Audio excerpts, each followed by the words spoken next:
C'est ça, Aline Landry, agent du patrimoine de la ville de Caraquet, pour ceux qui ne me connaissent pas. Je suis l'agente du patrimoine pour la ville qui gracieusement nous offre ces belles rencontres historiques depuis une dizaine d'années déjà.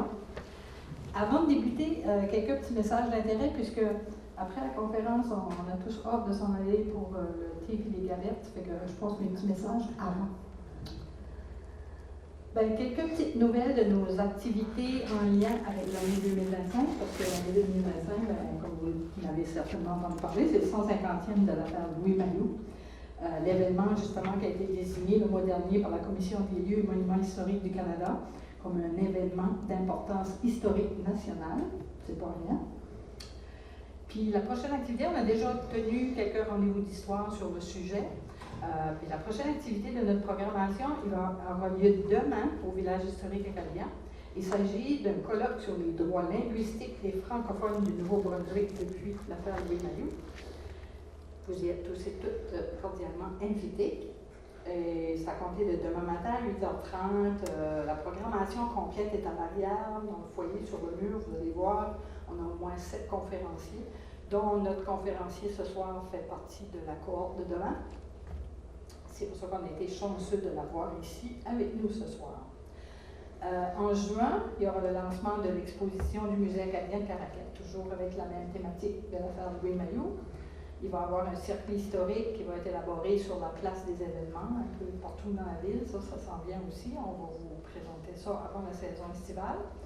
Il y a au moins 2 conférences qui vont avoir lieu dans la petite église protestante, qui se sera refait une beauté d'ici là, parce qu'elle aussi fait son 150e anniversaire. Et notre historien Clarence Le Breton va y présenter l'histoire des anglophones qui vivaient à Caraquet à cette époque.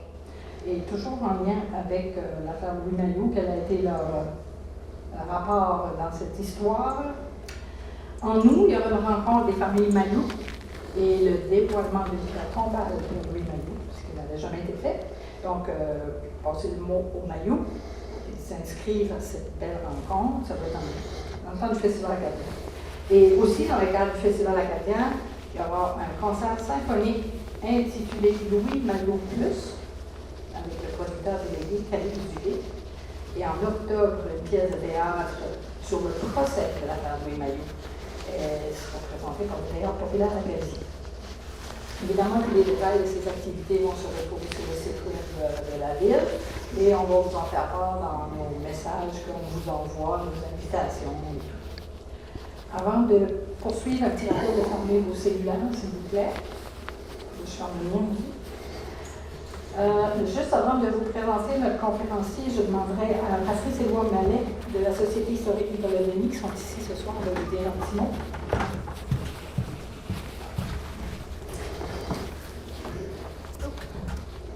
On ajuste un peu. Bonsoir, mesdames et messieurs, amateurs d'histoire, parmi tous. Je suis le président de la Société historique Nicolas Denis et ce soir, on m'a accordé un petit 2 minutes juste avant, de pouvoir vous présenter notre dernière parution. La revue est publiée depuis 55 ans déjà. La Société date de 69, dès 70, on était déjà à publier, au moins à 3 numéros par année. Faites le compte, 55 x 3, ça devait être le 163, 164e numéro.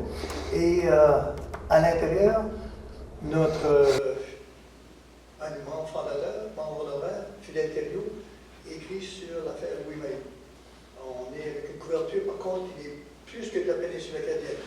On s'appelle Nicolas Denis parce que c'est pour couvrir tout ce que, pas tout intégralement, ce que Nicolas Denis avait comme couverture. Il y avait des postes de traite à Ibiscoué, son fils Richard était plutôt s'occuper des bois, des Grands-Michis, mais il y a aussi à Saint-Pierre, au Cap-Breton. Mais la clôture nord-est est celle que l'on couvre comme mandat géographique. Donc, c'était pas plus que ça. Nous avons une table juste à... Si vous êtes déjà membre de la société, votre vue vous attend. Ou sinon, si vous voulez acquérir, devenir membre, Samuel est là avec toute la disponibilité pour vous recevoir. C'était tout le message. Merci. Allez, de nous permettre de passer le petit mot. Bonne soirée.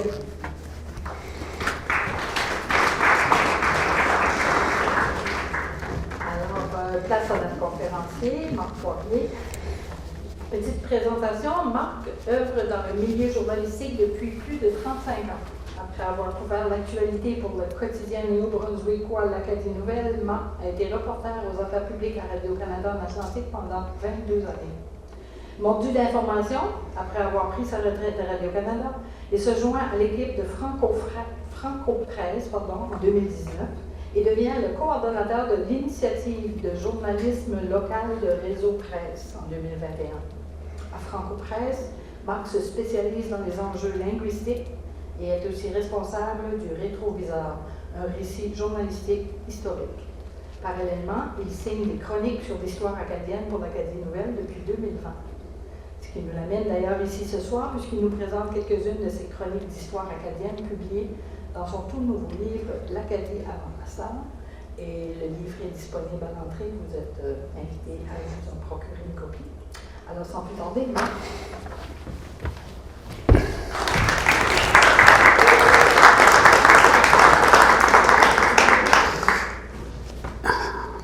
Bonsoir, bonsoir. Alors, premièrement, j'aimerais remercier la personne responsable de ma présence ici, mais je ne pense pas qu'il est là. Le maire Bernard Thériault, non? Parce que Bernard, c'est au début de l'année 2020, il était chroniqueur à l'Acadie Nouvelle et a décidé de se lancer à la mairie de Caraquet. Donc, il a renoncé à écrire sa chronique et j'ai vu là une opportunité pour m'insérer dans le vide qu'il avait créé.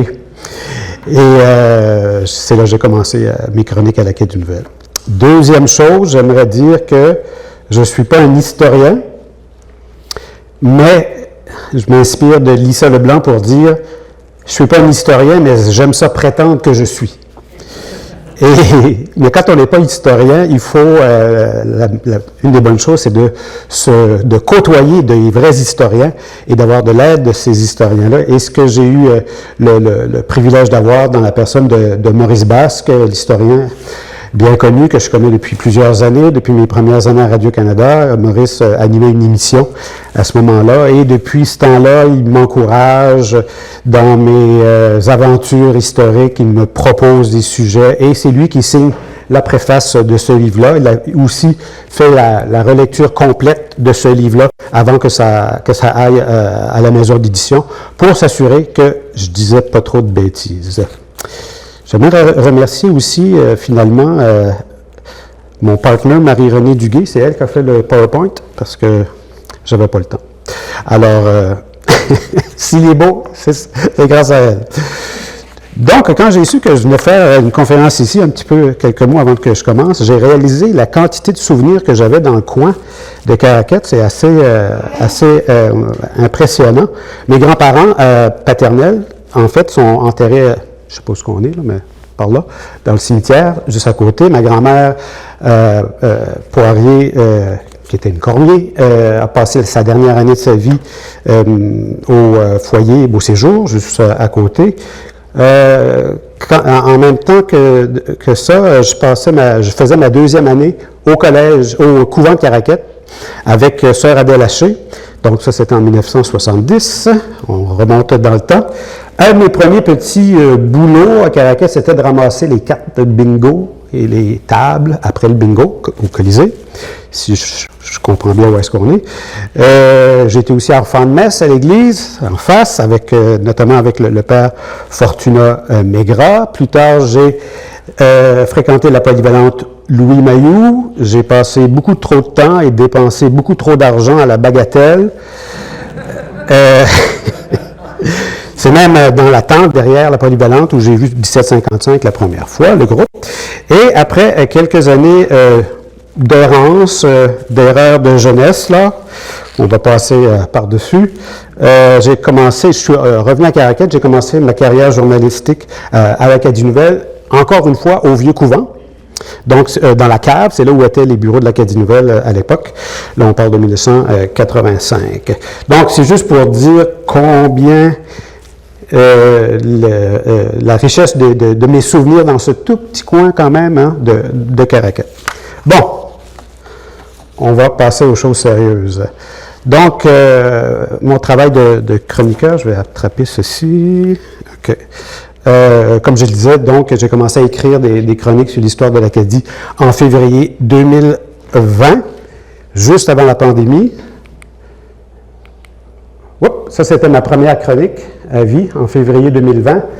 Thomas Pichon, on reviendra à lui tout à l'heure. C'est un personnage que j'affectionne un peu, parce que c'est un méchant. Puis, à ce moment-là, j'écrivais une chronique à chaque semaine à l'Acadie Nouvelle. J'ai continué à ce rythme-là jusqu'à la fin de l'année suivante. Puis là, j'étais un peu comme fatigué, donc j'ai continué, mais à des fréquences un peu plus espacées, aux 2 semaines, aux 3 semaines, au mois. Finalement, maintenant, je suis rendu à 114 chroniques depuis mes débuts. Et à l'occasion, il y a des gens qui me disaient, ben, pourquoi tu réunis pas certaines chroniques dans un recueil. Et finalement, c'est ce que j'ai réussi à faire grâce à cette maison d'édition, Septentrion, maison d'édition de Québec, de la ville de Québec, qui se spécialise dans les ouvrages historiques et qui publie plusieurs et de plus en plus d'ouvrages d'auteurs acadiens, dont Nicolas Denis fait paraître 1 ou 2 livres, je pense, avec cette maison d'édition-là. Donc, à ma très grande surprise, quand j'ai proposé à Septentrion de faire ce recueil-là, ils ont accepté. Et j'ai été très choyé parce qu'ils m'ont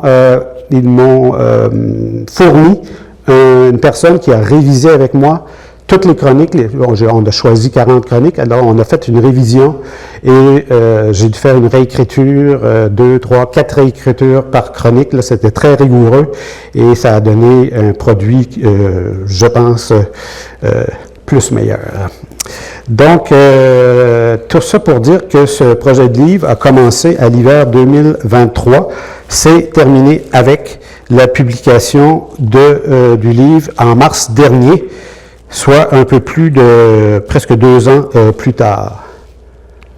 Donc là, j'étais fatigué à nouveau. Et fatigué, mais quand même très satisfait de ce produit-là. Parce que, bon, j'aime beaucoup la couverture, je reçois beaucoup de beaux commentaires là-dessus. La peinture, c'est d'un peintre de Moncton, Mario Doucette, qui a fait une série, il y a quelques années, une série de peintures qui revisite l'histoire de l'Acadie, l'histoire de la déportation, mais à sa façon.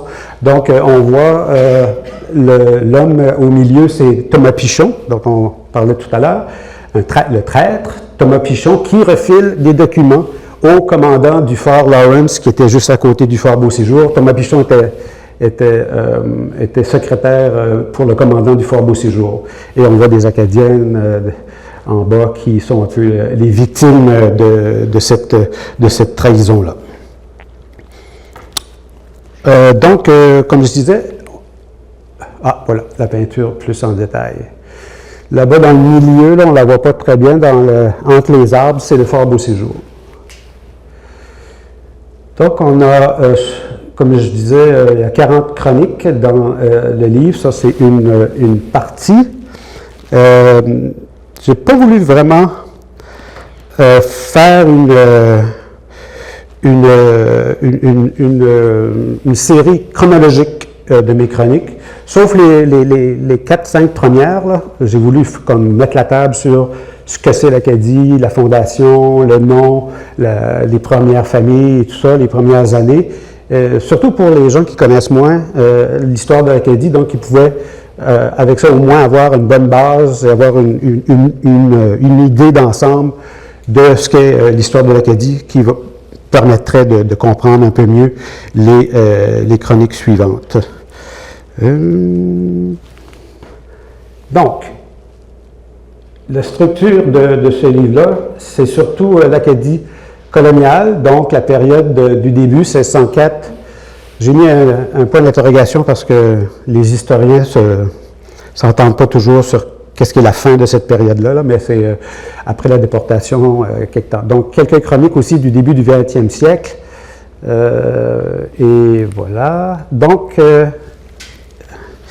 on va passer quelques-unes de ces chroniques. La première traite du nom de l'Acadie. Et lui, c'est peut-être certains d'entre vous le reconnaissent.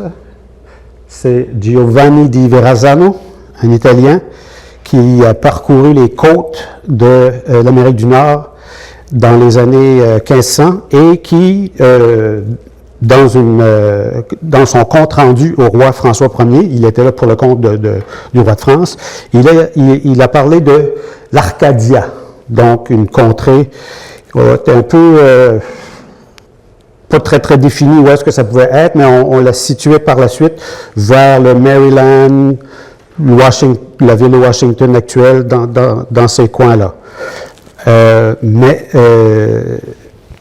Qu'est-ce qui s'est passé? C'est que il y a eu plusieurs cartes qui se sont succédées avec des variantes de Arcadia, donc c'est comme ça qu'avait nommé la contrée Verrazzano. Après ça, il y a eu l'Arcadia, une carte un peu plus tard, l'Acadie, et à chaque fois que les nouvelles cartes arrivaient et qu'il y avait une variante du nom, le nom Acadie, l'Acadie, allait toujours plus vers le nord, donc se rapprochait du Canada actuel et vers l'est.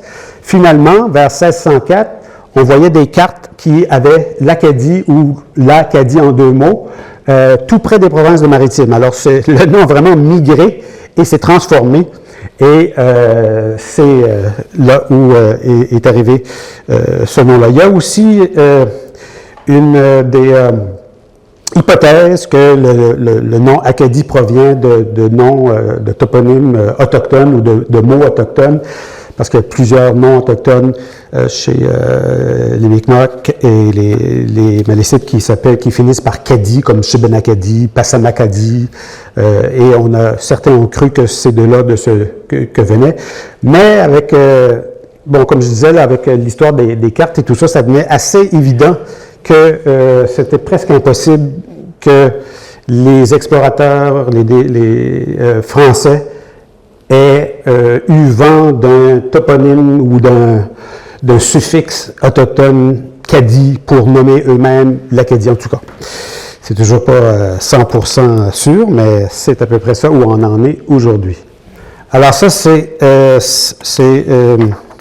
l'île Sainte-Croix, donc 1604, le début, l'an 1 de l'Acadie. Et on voit une carte de l'île Sainte-Croix, l'habitation, où est-ce que Champlain et de Monts étaient. Donc une tentative, on sait que ça a été un hiver meurtrier, plusieurs morts. L'année suivante, on s'est établi à Port-Royal. Et Port-Royal, vraiment, oui, c'est le fondement de l'Acadie, mais Port-Royal a été attaqué assez rapidement en 1613, première d'une longue série d'attaques par une expédition venant de la Virginie, Samuel Argyle, un Anglais, amiral de la Virginie. Alors la Virginie à l'époque considérait que toute la côte jusqu'à l'Acadie, même peut-être un petit peu plus au nord, leur appartenait, donc voyait dans l'établissement d'une colonie à Port-Royal un empiètement.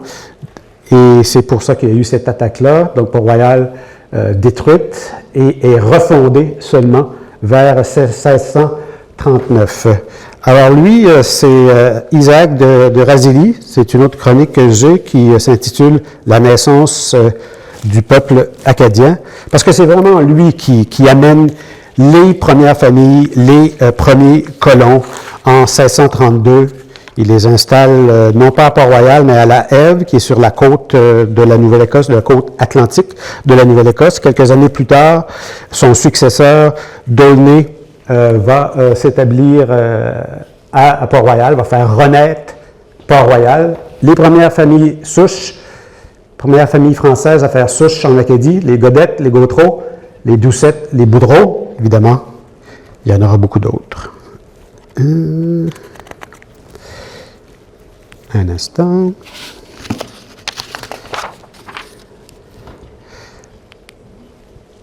Ça, c'est D'Aulnay. Alors, ceci, c'est Madame de la Tour, qui a été surnommée la lionne de l'Acadie. Donc, c'était l'épouse de Charles de Saint-Étienne de la Tour, qui était gouverneur de l'Acadie et qui a eu cette guerre civile entre Charles d'Aulnay, qu'on voyait tout à l'heure, dans les années 1640 à peu près. C'était vraiment une véritable guerre civile parce que les deux hommes avaient reçu du roi Louis XIII, le titre de lieutenant général de l'Acadie. Donc, et ils avaient tous les deux le même titre et ils s'étaient grosso modo séparé le territoire de l'Acadie en deux, mais évidemment, chacun a voulu avoir la part de l'autre et devenir le seul chef. Donc, il y a eu cette guerre civile et j'ai choisi de raconter cette histoire-là à travers Madame de la Tour parce que c'est une femme assez exceptionnelle. Son nom, Françoise Marie Jacquelin, vraiment un personnage fascinant. On l'appelait aussi la commandante. C'est Nicolas Denis qui l'avait surnommée comme ça. Elle va se rendre à 2 reprises. Elle va partir de l'Acadie pour aller à Paris, à la cour, défendre les intérêts de son mari. La première fois, ça fonctionne. La deuxième fois, non. La cour lui interdit même de quitter la France, mais elle réussit à s'échapper et à revenir en Acadie.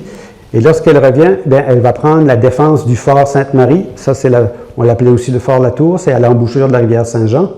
Donc, D'aulnay va attaquer ce fort-là et massacrer presque tout le monde, va prendre Françoise-Marie Jacquelin prisonnière, l'amener à Port-Royal, et elle va mourir en prison. D'aulnay, lui, va mourir un peu 5 ans plus tard, et Charles de Saint-Étienne de la Tour, dans un revirement historique assez juteux, va épouser la veuve d'Aulnay. Il va avoir plusieurs enfants avec elle, donc la paix va revenir, la guerre civile va se terminer comme ça, dans ce mariage entre les deux clans. Où sommes-nous? Ah, voilà. Donc, Port-Royal, hein, on le sait, l'Acadie a changé de maître souvent au cours des années 1600. Donc, les Acadiens doivent s'habituer à des maîtres français, à des maîtres anglais, ça change comme ça, jusqu'en 1710 où Port-Royal est attaquée et conquise définitivement. Ça, c'est une photo de la reddition de Port-Royal, des troupes françaises une photo, un dessin, qui sort du fort. 3 ans plus tard, on sait, l'Acadie est cédée à la Grande-Bretagne par la France, par le traité d'Utrecht. Ces frontières vont rester floues jusqu'à la déportation, là, quelques 40 ans plus tard. Donc, comme je le disais, ces 4 chroniques-là, ça met la table pour un survol du début de l'Acadie. Ensuite, dans le livre, on se déplace dans le temps. On va voir un peu dans le désordre. Et la prochaine, c'est celle-ci. Donc, c'est lui, le fameux Thomas Pichon, le traître. Comme je disais, on l'a surnommé le Judas de l'Acadie. Un titre que j'ai repris pour le titre de ma chronique. Donc, il a trahi non seulement la France, mais il a trahi les Acadiens. Mais c'est un personnage très intéressant qu'on aime détester un peu. Donc, je résume un peu son histoire. Employé du fort Beauséjour, il devient secrétaire du commandant du fort. Il est mécontent de son sort, trouve qu'on ne lui a pas donné un poste à sa valeur. Mais comme secrétaire, il a accès à toute la correspondance qui vient de Québec, de Louisbourg, de France jusqu'à Beauséjour, et il va s'en servir pour trahir, pour remettre ces documents-là au fort voisin, comme on l'a vu tout à l'heure, contre de l'argent sonnant. Et il va même donner un plan pour comment attaquer le fort Beauséjour, et Monckton va se servir de ce plan-là, fourni par Pichon, pour attaquer le fort. Donc, il va faciliter la prise du fort Beauséjour. Et quand ça arrive, eh bien, les troupes sont envoyées à Louisbourg ou à Québec, mais Thomas Pichon, lui, il reste sur place parce que lui, il a trahi, il ne veut pas s'en aller en France. Et on fait semblant de l'emprisonner au début, on l'amène à Halifax, il est dans une prison à Halifax, puis il est transporté en Angleterre. Il est assez déçu parce qu'il aurait aimé aller plutôt à Philadelphie, mais bon, il se retrouve en Angleterre, il ne parle pas anglais. Et il semble qu'il ne l'a pas appris non plus. Donc, il va passer les dernières années assez tristes, un peu repentant. Mais voilà, fin triste pour un traître. Prochaine chronique que j'ai faite, c'est... voilà, j'ai tout raconté ça. Charles Maurice. Alors lui, c'est peut-être un personnage qu'on connaît moins de l'histoire de l'Acadie, mais il est très, très important parce que c'est lui vraiment qui va élaborer le modus operandi de la déportation. Donc, au départ, on le nomme arpenteur. Il va parcourir les communautés acadiennes présentes en Nouvelle-Écosse en vue de... Bon, le but, c'est qu'on veut coloniser l'Acadie par des protestants. Ça fait longtemps que les Britanniques veulent faire ça, ils ne parviennent pas. Et Maurice devient convaincu qu'il sera impossible de coloniser la Nouvelle-Écosse sans que les Acadiens en soient retirés. Donc c'est lui, comme je disais, qui élabore un plan très détaillé pour expulser les Acadiens.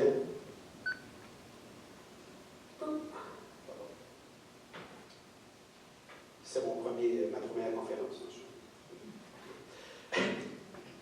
Donc, son plan, c'est d'envoyer des troupes dans les endroits stratégiques les plus peuplés en Acadie. Donc, son plan, c'est d'envoyer des troupes dans les endroits stratégiques les plus peuplés en Acadie, bloquer les routes et les voies où ceux qui n'ont pas été capturés puissent s'enfuir, rassembler les hommes dans des endroits sur un quelconque prétexte, et une fois les hommes capturés, on pense que les femmes vont suivre, les femmes et les enfants.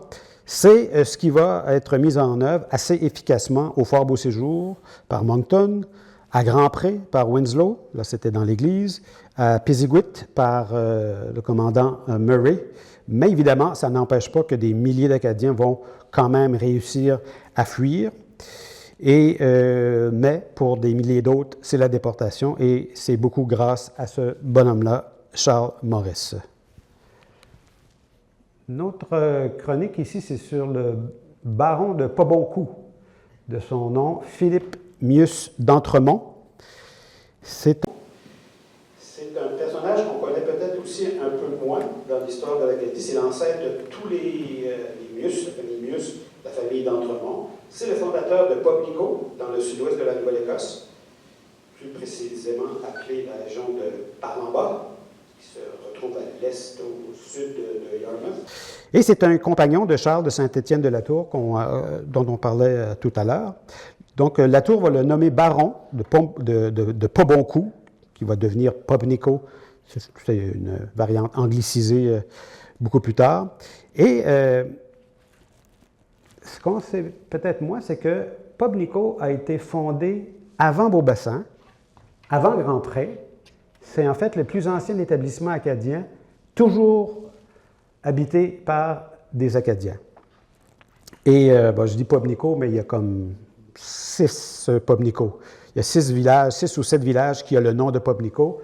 Alors, vous avez Pobnico, Pobnico-Ouest, Pobnico-Ouest-le-Bas, Pobnico-Est, le centre, blablabla. Donc, c'est sur toutes des Pobnico, c'est tout près les uns des autres.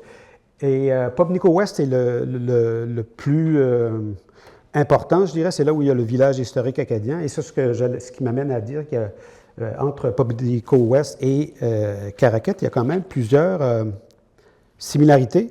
Donc, c'est un village de pêcheurs, beaucoup de pêche à homard, le village acadien, mais c'est une région, c'est très éloigné en Nouvelle-Écosse, c'est isolé, donc on la connaît un peu moins. Un autre sujet intéressant, et qu'on connaît peut-être un peu plus ou pas, c'est la mutinerie du Pembroke. Alors ça, c'est un dessin du navire le Pembroke. Le Pembroke, qui était un des bateaux dépêchés à Annapolis-Royal, à l'ancienne Port-Royal, pour aller chercher des Acadiens pour les déporter. Le Pembroke, lui, a 262 Acadiens. Les historiens ont réussi à délimiter exactement le nombre et les noms aussi. Ça se retrouve, je pense, dans un numéro des cahiers de la Société historique acadienne. Donc, 262 Acadiens dans les cales. La majorité sont des enfants, mais il y a des hommes déterminés là-dedans, avec à leur tête Charles Béliveau. Est-ce que j'ai écrit quelque chose? Non, excuse. Donc, le navire doit se rendre en Caroline du Nord, mais quand le navire, le Pembroke, arrive près de Boston, ou de New York, pardon, les hommes dans la cave, certains hommes réussissent à prendre le contrôle de maîtriser le bateau et détournent le bateau, finalement, l'amènent à la rivière Saint-Jean. On l'incendie On capture l'équipage britannique et les Acadiens qui sont là évitent la déportation. Il y a certains qui s'en vont vers le nord du Nouveau-Brunswick, Miramichi. D'autres vont prendre la route de la rivière Saint-Jean jusqu'à Québec. Donc, c'est un épisode unique dans l'histoire de la déportation. Une autre histoire qui m'a beaucoup intéressé, c'est la fortune des de Grasse. Alors, la famille de Grasse. Et la famille de Grasse, c'est vraiment quelque chose d'assez fascinant. D'abord, l'origine de la famille, je crois que c'est la seule famille acadienne qui est d'origine espagnole. Le fondateur, le patriarche, c'est Anthony Pedro Grasse, originaire de l'île de Majorque en Espagne. Lui a un parcours assez nébuleux. Bon, il arrive, il traverse l'Atlantique sur un navire français apparemment, se fait capturer dans les Caraïbes. En tout cas, c'est pas très clair. Il aboutit à Québec, il y a des traces de lui à Québec dans un journal. Puis, il se fait embaucher par quelqu'un qui exploite les pêches dans la baie des Chaleurs, oui, et finalement aboutit à Nipisiguit, à Bathurst, futur Bathurst. Il francise son nom à Antoine de Grasse et il épouse une Acadienne, Angélique Haché.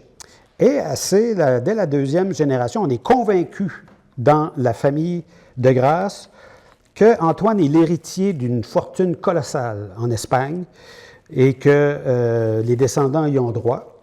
Et c'est une véritable course au trésor qui va s'enclencher à partir de la deuxième, troisième, quatrième génération. Donc, beaucoup de Grasse qui vont se lancer là-dedans, qui vont aller en Espagne, essayer de prouver ou de trouver ce trésor-là. Et ça va durer des années. La légende, certains vont parler de 30 ou même 50 millions de dollars. Finalement, c'est un trésor qui échappe à tout le monde. Est-ce qu'il a déjà existé?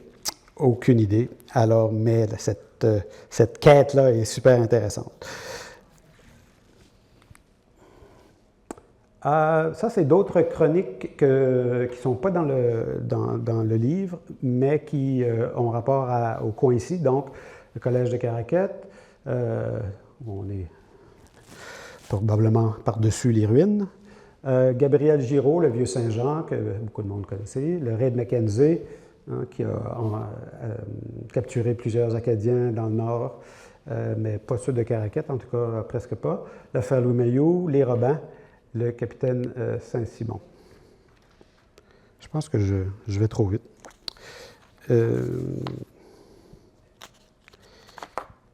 Et voilà, je pense que j'ai fini.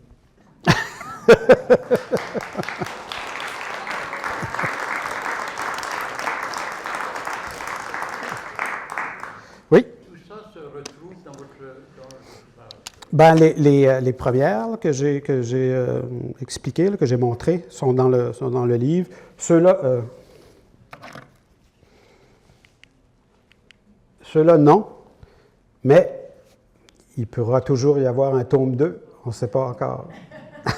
Les photos montrées également, les photos que vous avez montrées au début sont... Oui, toutes les photos que j'ai montrées sont dans le livre, oui. Monsieur? Oui, monsieur. Oui, en lisant ton livre, j'avais remarqué la chronologie des premières, et après ça, la rupture de chronologie, puis je me posais un peu la question. Ouais. Tu as répondu en partie, mais... J'ai pas répondu finalement. C'est-à-dire que... Je peux répondre. La chronologie au début, mais pourquoi il y a... C'est-à-dire l'ordre des chroniques après, c'est Oui. quoi la ligne directrice, c'est quoi... Ben, la raison pourquoi j'ai décidé de faire ça, j'aurais pu faire vraiment tout en ordre chronologique, c'est que je me disais qu'il y a certaines chroniques qui se suivent et qui se recoupent dans la même période de temps avec certains mêmes personnages. J'avais peur que ce soit redondant. Donc, c'est pour ça que j'ai voulu te mêler un peu. Là.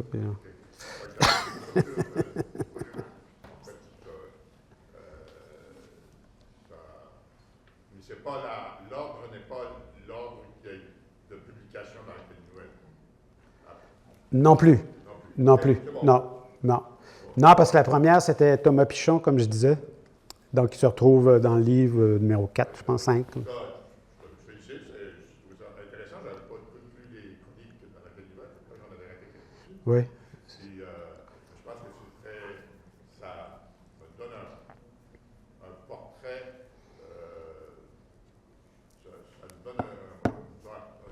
dans le sens, sans en être une, de l'Acadie. Là. Et je pense que ça me donne une impression de l'évolution de l'Acadie. C'est d'ailleurs pour ça, probablement, que vous avez eu une chronique dans le devoir. Ce qui passe, c'est pas bien. Oui, oui. Oui, il y avait un texte dans le Devoir en fin de semaine qui a parlé, entre autres, de mon livre, mais on m'a dit que c'était un chroniqueur qui écrit souvent sur les livres qui paraissent à Septentrion. Il aime beaucoup, apparemment, Septentrion, mais c'est correct, je vais le prendre. Autre question? Commentaire? Moi, Marc, ce que je trouve intéressant, c'est, oui, je m'intéresse aussi à l'histoire en général, mais tu sais, quand tu es scénariste, tu te dis tabarnouche, il y a des beaux personnages là-dedans. Non, mais c'est vrai. Et ce que je trouve intéressant, justement, c'est que lorsque tu es venu à Madame Latour, c'est quoi son petit nom? Françoise Jacquelin. Ben, je trouve qu'en tout cas, ça m'éveille, moi, ça me parle beaucoup. Puis là, j'espère qu'en découvrant, en faisant lecture de ton livre, j'ai jamais lu sur Madame Latour. Est-ce que c'est... Oui. Tu parles de ces actions qu'elle a faites? Ben, je parle de elle, comment elle a évolué dans cette guerre civile-là. Okay. Au lieu de concentrer sur Charles de Latour qu'on fait d'habitude, là. J'ai trouvé, parce que, quand même... Mon Dieu, j'ai dit, c'est la cow-boy de cette époque-là. Oui. Elle a une épée. Non, mais je trouvais ça intéressant. Mais en tout cas, bravo, Marc. Je pense que c'est un livre qui est nécessaire. Puis je me suis, même dans ma réflexion, j'ai dit, ah, tiens, ça serait bon de faire, même cinématographiquement, tu diras ça à Germain, tu diras ça à ta fille. Non, mais ça pourrait être intéressant même de personnifier certains personnages et à travers une voix qui nous explique qui était le personnage. Je trouve ça, et je trouverais ça, tu sais, aujourd'hui on vit tellement dans le monde de l'image, ça pourrait aussi intéresser beaucoup les jeunes, la jeunesse. Mm-hmm. Oui. Même un beau projet au niveau des écoles. On pourrait parler peut-être... Merci, hein?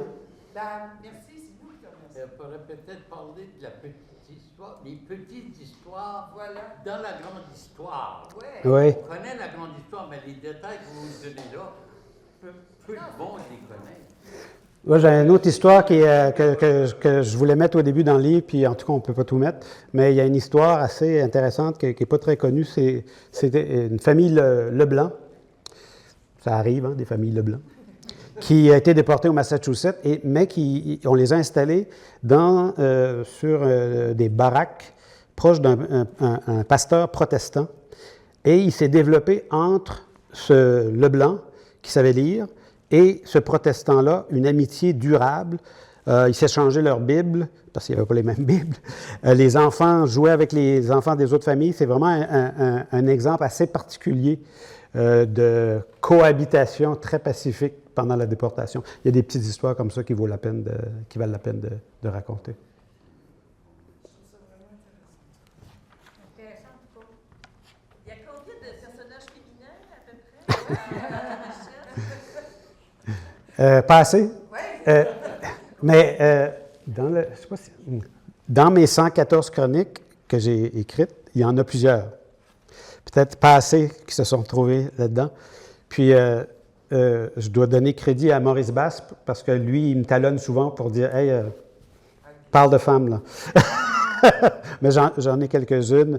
Il y a les filles de Charles de Saint-Étienne de la Tour. Il y en a une qui est devenue seigneuresse. Il y en a une qui est même devenue millionnaire parce qu'elle a vendu ses terres. Puis certains ont marié des militaires britanniques de Port-Royal. En tout cas, il y a des belles histoires. C'est un peu ce temps-là.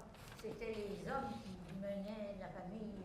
C'est eux qui avaient l'argent, puis la femme travaillait en dessous. Oui, ben c'est ça, là. Mais il y en a quand même qui se démarquaient. Il y a une femme, d'ailleurs, d'Amour.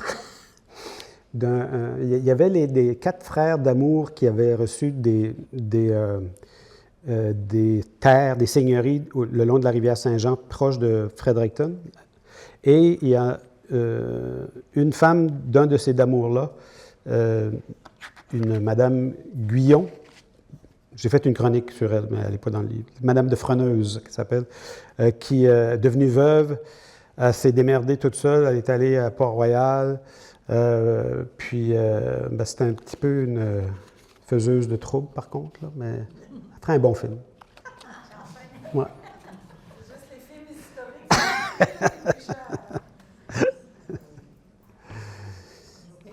Ben, merci beaucoup d'être venu.